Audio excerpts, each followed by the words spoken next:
Seguimos con la República. Hoy hablaremos de la Constitución Republicana de 1931. La misma nos será explicada al pie de la letra, pues quien esté interesado puede verla en el vídeo o la puede encontrar en Internet. La Constitución Republicana de 1931 fue la constitución más avanzada de las que existían en aquellos tiempos.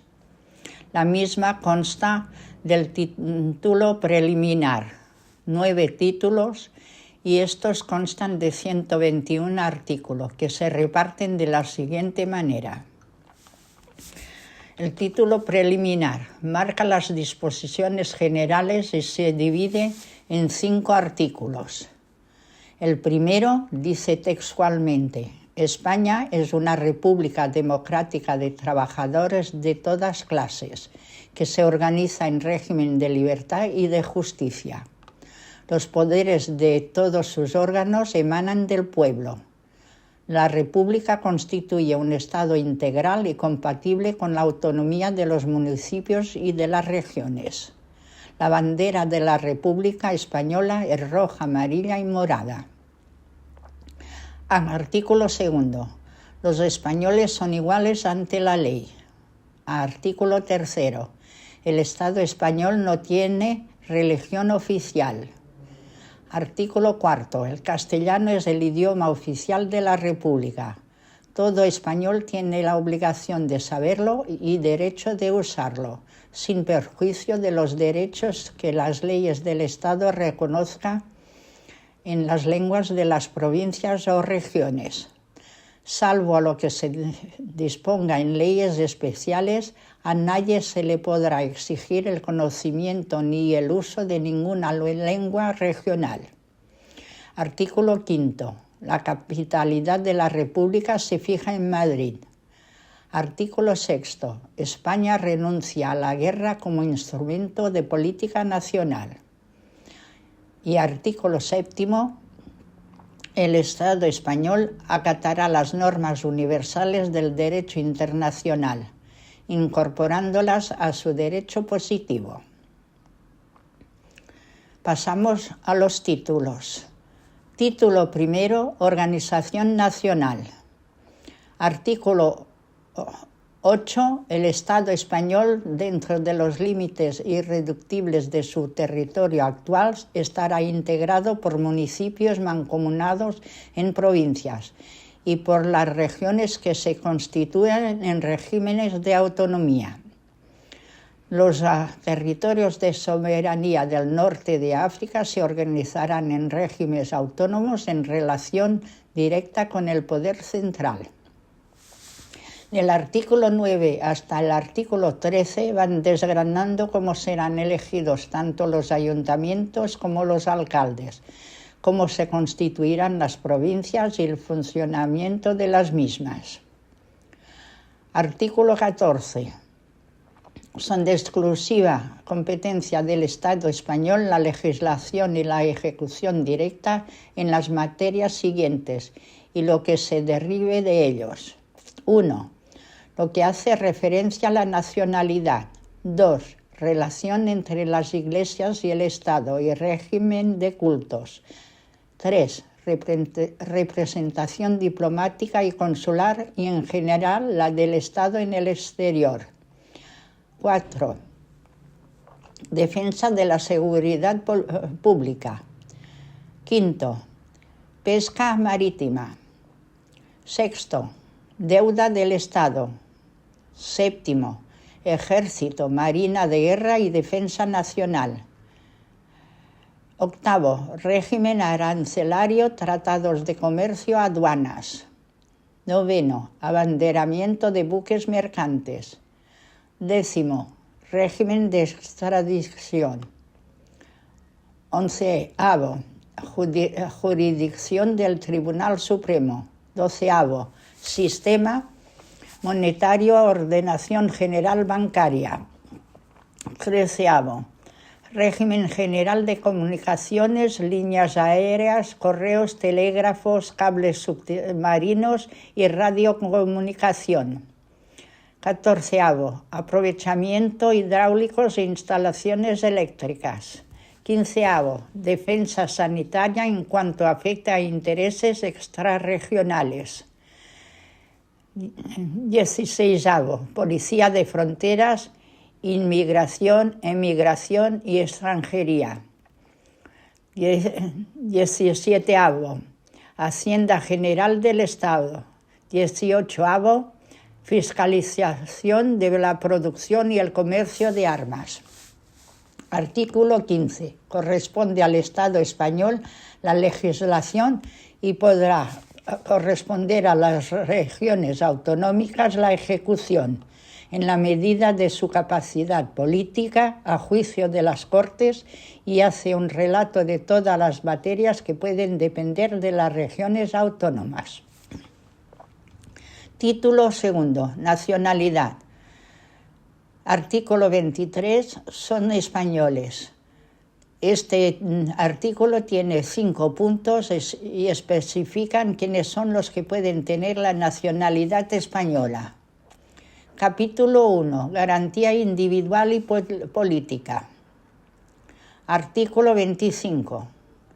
No podrán ser fundamentos de privilegio jurídico la naturaleza, la afiliación, el sexo, la clase social, la riqueza, las ideas políticas ni las creencias religiosas. Desde el artículo 26 al artículo 42 se dan pautas que podrán hacer o no hacer en lo referente a lo indicado en el artículo 25. Capítulo segundo. Familia, economía y cultura.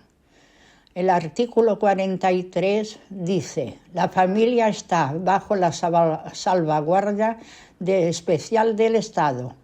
El matrimonio se funda en la igualdad de derechos para ambos sexos y podrá disolverse por mutuo disenso o a petición de cualquiera de los cónyuges, con la alegación en este caso de justa causa.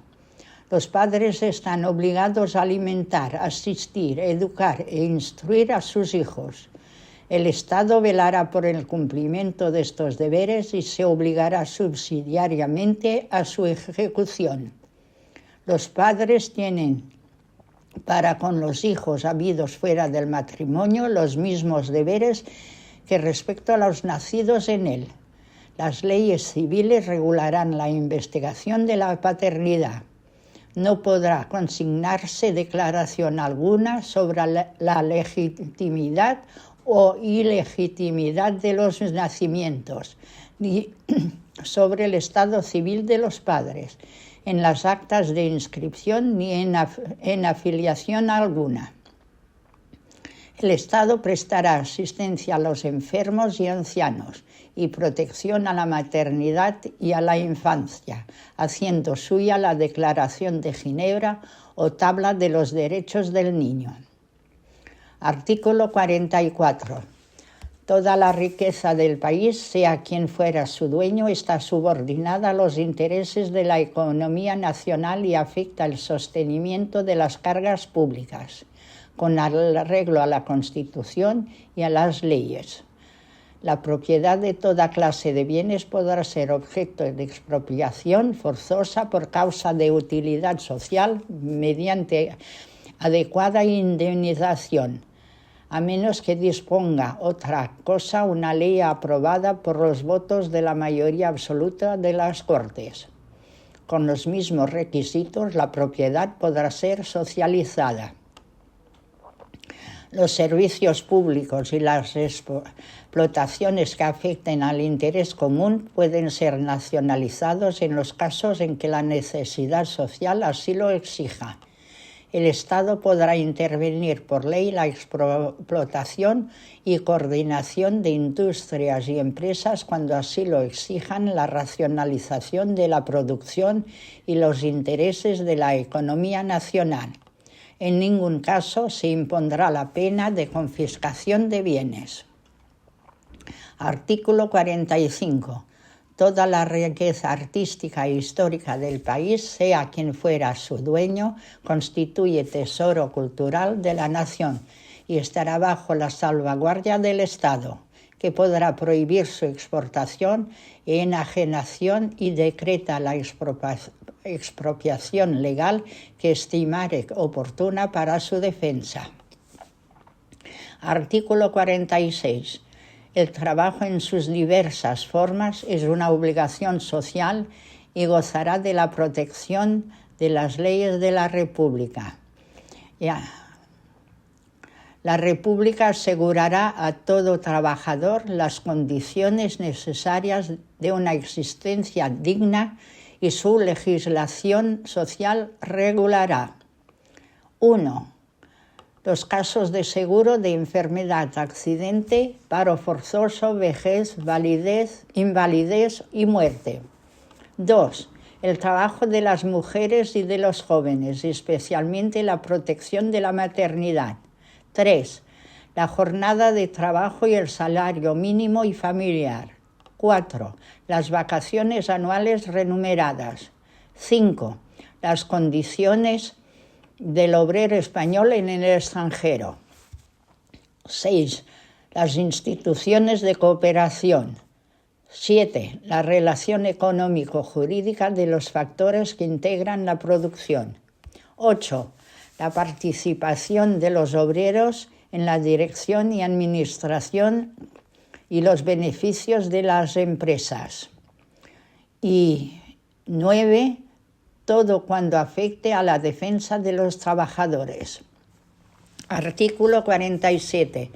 La República protegerá al campesino y a este fin legislará, entre otras materias, sobre el patrimonio familiar inembargable y exento de toda clase de impuestos, crédito agrícola, indemnización por pérdida de las cosechas, cooperativas de producción y consumo, cajas de previsión, escuelas prácticas de agricultura y granja de experimentación agropecuarias, obras para riego y vías rurales de comunicación. La República protegerá en términos equivalentes a los pescadores. Artículo 48. El servicio de la cultura es atribución esencial del Estado y lo prestará mediante instituciones educativas enlazadas por el sistema de la escuela unificada. La enseñanza primaria será gratuita y obligatoria. Los maestros, profesores y catedráticos de la enseñanza oficial son funcionarios públicos. La libertad de cátedra queda reconocida y garantizada. La República legislará en el sentido de facilitar a los españoles económicamente necesitados el acceso a todos los grados de enseñanza, a fin de que no se halle condicionado más que por la aptitud y la vocación. La enseñanza será laica, hará del trabajo el eje de su actividad metodológica y se inspirará en ideales de solidaridad humana. Se reconoce a las iglesias el derecho sujeto a inspección del Estado de enseñar sus respectivas doctrinas en sus propios establecimientos. Artículo 49. La expedición de títulos académicos y profesionales corresponde exclusivamente al Estado, que establecerá las pruebas y requisitos necesarios para obtenerlos, aun en los casos en que los certificados de estudios procedan de centros de enseñanza de las regiones autónomas. Una ley de instrucción pública determinará la edad escolar para cada grado, la duración de los periodos de escolaridad y el contenido de los planes pedagógicos y las condiciones en que se podrá autorizar la enseñanza en los establecimientos privados. Artículo 50. Las regiones autónomas podrán organizar la enseñanza en sus lenguas respectivas, de acuerdo con las facultades que se concedan en los estatutos. Es obligatorio el estudio de la lengua castellana y esta se usará también como instrumento de enseñanza en todos los centros de instrucción primaria y secundaria de las regiones autónomas. El Estado atenderá la expansión cultural de España estableciendo delegación y centros de estudios y enseñanza en el extranjero, preferentemente en los países hispanoamericanos. Título cuarto. Las Cortes. Artículo 51. La potestad legislativa reside en el pueblo, que la ejerce por medio de las Cortes o Congreso de Diputados. Del artículo 52 al 55 van explicitando quiénes pueden ser elegidos, el tiempo de mandato y la incompatibilidad. Del artículo 56 al 64 se explicitan los derechos y deberes que les corresponden a los diputados y por las Cortes. El artículo 65 nos habla de un convenio internacional y su aprobación y ejecución. El artículo 66, el pueblo podrá traer a su decisión mediante referéndum las leyes votadas por las Cortes. Bastará para ello que lo solicite el 15% del cuerpo electoral, por lo que este punto se complementa con el cómo y cuándo se puede efectuar. Artículo 5. Presidencia de la República. Título 5. Presidencia de la República. Artículo 67. El presidente de la República es el jefe del Estado y personifica a la nación. La ley determinará su dotación y sus honores, que no podrán ser alterados durante el periodo de su magistratura. Artículo 68. El presidente de la República será elegido conjuntamente por las Cortes y un número de compromisarios igual al de diputados. Los compromisarios serán elegidos por sufragio universal igual, directo y secreto, conforme el procedimiento que determine la ley. El Tribunal de Garantías Constitucionales corresponde el examen y aprobación de los poderes de los compromisarios. Artículo 69. Solo serán elegibles para la presidencia de la República los ciudadanos españoles mayores de 40 años que se hallen en el pleno goce de sus derechos civiles y políticos. Artículo 70. Nos indica quiénes no podrán ser elegibles ni tampoco propuestos para candidatos.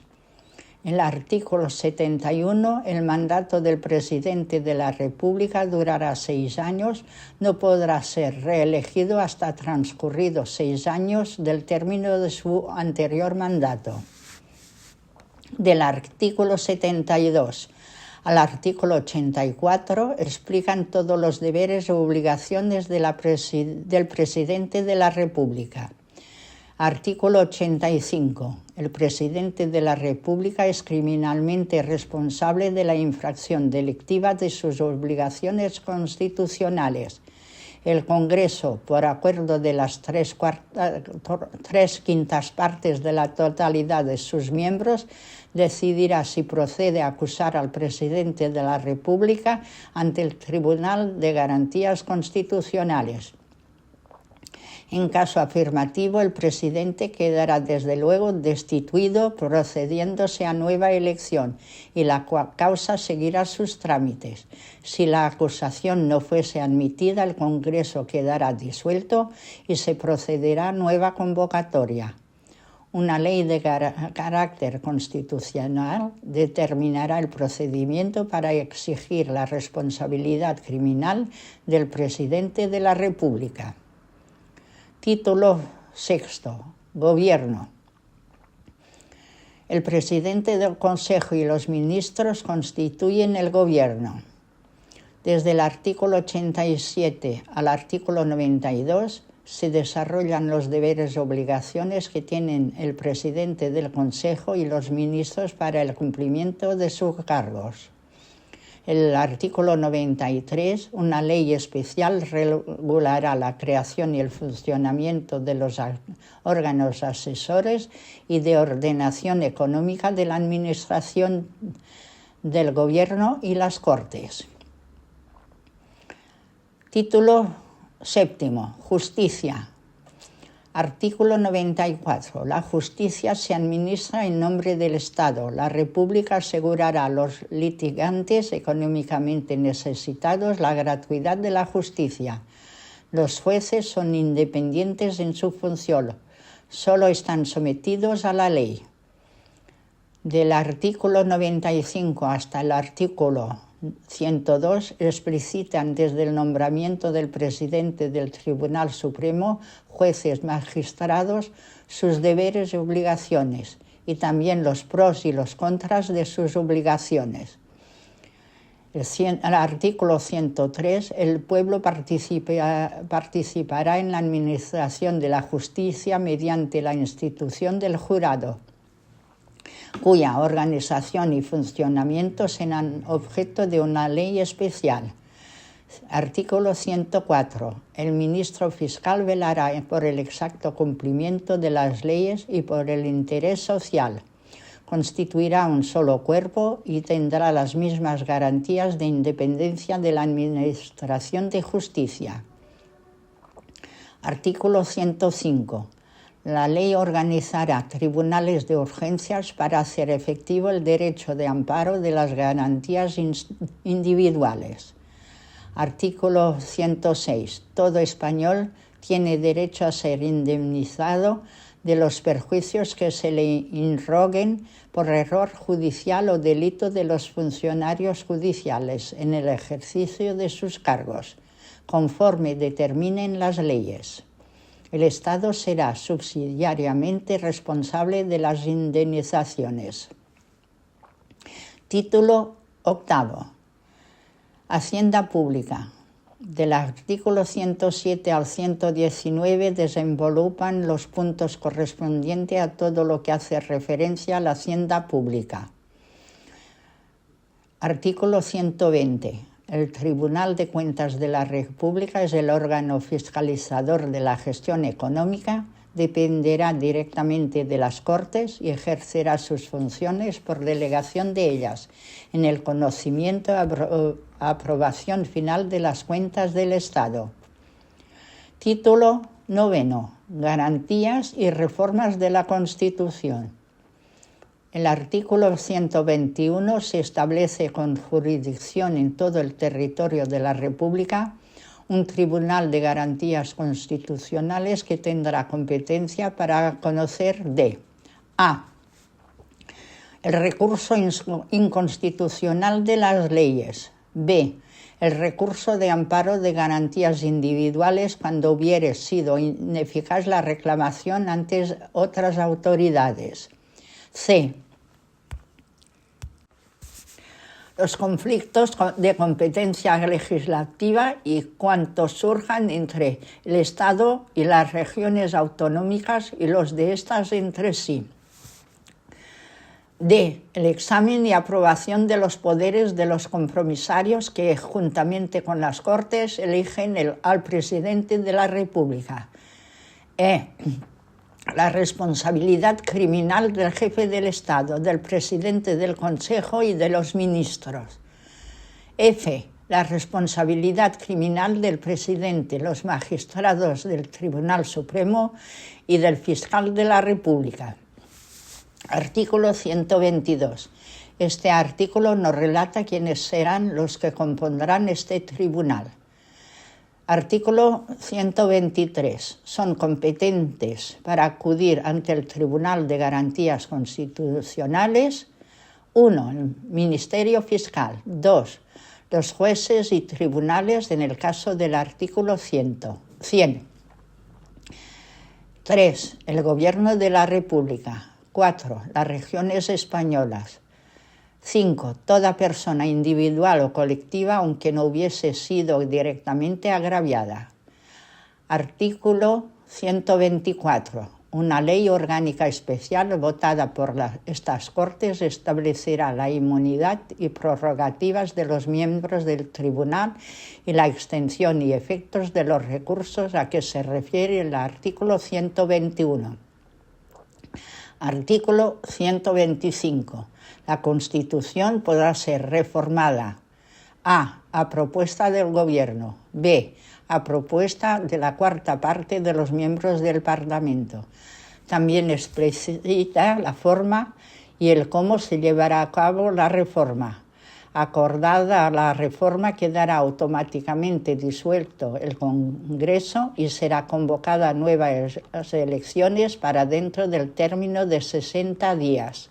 La Cámara, así elegida en funciones de Asamblea Constituyente, decidirá sobre la reforma propuesta y actuará luego como Cortes ordinarias. Disposición transitoria.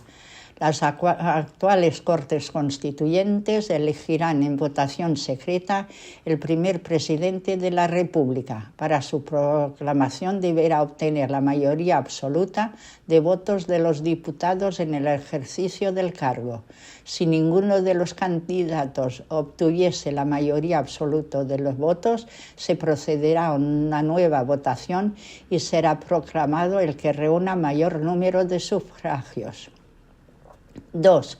La ley de 26 de agosto próximo pasado, en la que se determina la competencia de la Comisión de Responsabilidades, tendrá carácter constitucional transitorio hasta que concluya la misión que le fue encomendada, y la del 21 de octubre conservará su vigencia asimismo constitucional mientras subsistan las actuales Cortes Constituyentes, si antes no la derogan estas expresamente. Y por hoy damos por terminado la lección sobre la Constitución española de 1931.